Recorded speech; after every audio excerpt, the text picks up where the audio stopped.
Дастан мырза, бүгүн сизди оюн талаасында көрүп атабыз. Качантан бери бул жамаат менен оюн өткөрүп келесиз? Бул маданият жамааты менен бир жылга чукул болуп калды.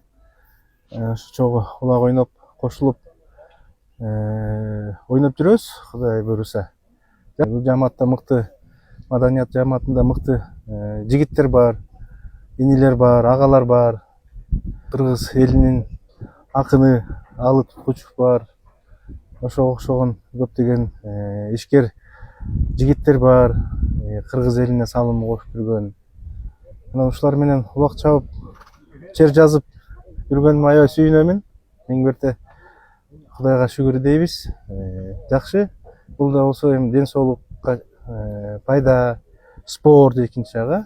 Андан кийин улуттук оюнубуз бир аз кийинки жаштарга үлгү бололу, даңазалайлы ушул улуттук оюнубуз деген ниет менен ушу бир жылга жакын болуп калды. Ушу жамаат менен чогуу ойноп, оюн көрсөтүп келебиз.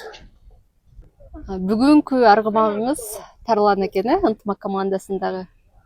Ооба, бул ынтымак командасында ойноп жүргөн Тарлан аргымагы өзүм атым болот. Ошол учурунда ынтымак командасында Талас облусунун федерациясы болуп турганда жетекчиси. Ошол учурда Жалал Абад облусунан алып келгенбиз. Нуржан Улакчы балбан жигитибиз ошо чабып оюн көрсөткөн.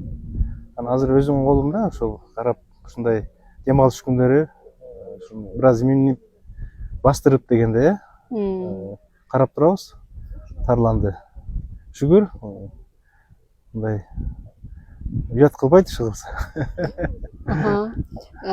Өзүмдүн атым деп калдыңыз.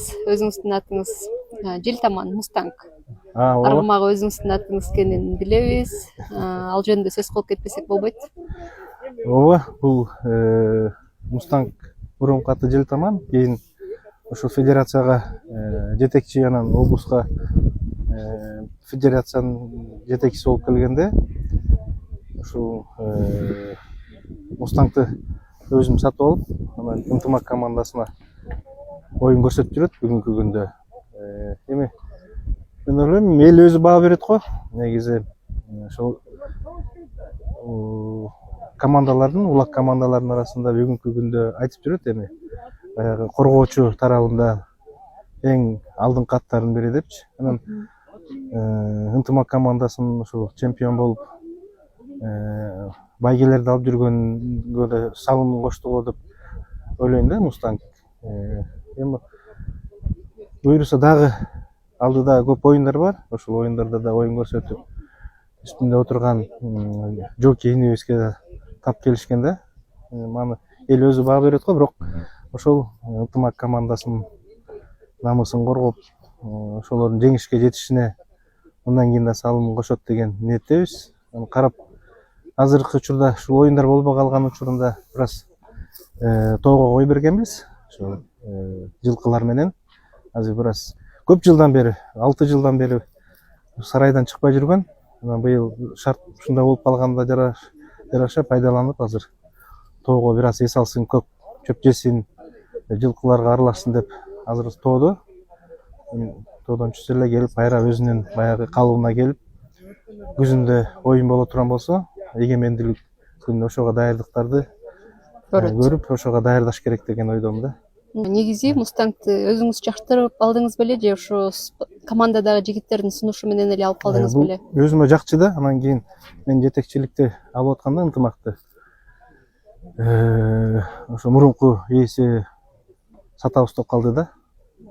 Анан эми башка жака кетип калбасын, бирок ала тургандар да көп болду да. Анан башка жака кетип калса, анан кайра эле өзүбүзгө ошо каршы ойноп калмак да. Андан кийин анын азабын тартып калмакпыз да. Көкбөрүн сагындыңызбы негизинен лигадагы чоң оюндарды? Бул абдан мен эле эмес, муну ушу көпкөрүү көрөрмандары Кыргызстанда көп да. Оюн учурунда көрөсүздөр го. Кыргызда айрыкча мындай катуу популярный улуттук оюнубуз болуп атпайбы? Ушу мен эле эмес, ушу көрөрмандардын баардыгы сагынып, эми комментарийларды жанагы көптөгөн маалымат каражат блогтарынан окуп атабыз. Мен да ошого кошулам да. Эми бул улуттук оюнубуз Мен ойлоймун, биз муну унутпашыбыз керек. Анан унутпайбыз да, унуттурбашыбыз керек. Бул оюн дагы мындай мыкты эрежелер менен такталып, такшалып, бул оюн кийинки муундарга мурас катары да калтырып кеткенге баардыгыбыз салымыбызды кошубуз керек да. Бул эч убакта унутулбаш керек бул улуттук оюнубуз. Бул улуттук оюнубуз эгерде биз мындай көңүл куш катары карап койсок, бул бара унутулуп кетсе, бул оюнду башка улуттар өздөрүнө да мындайча айтканда менчиктеширип алып коюшу да мүмкүн да. Биз мындан буга жол бербешибиз керек, албетте. Бул эч убакта мындай жол бербешибиз керек.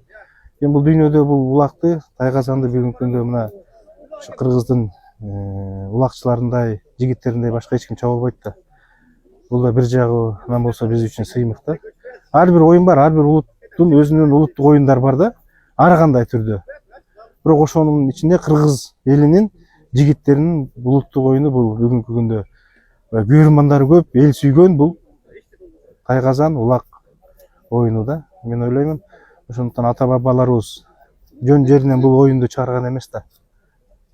Эзектен канча жыл кымдан бери бул оюн ойнолуп келет. Мен ойлоймун, мындан кийин да дагы курчуп, кызыктуу оюндар болот деген тилектемин. Чоң рахмат маегиңизге.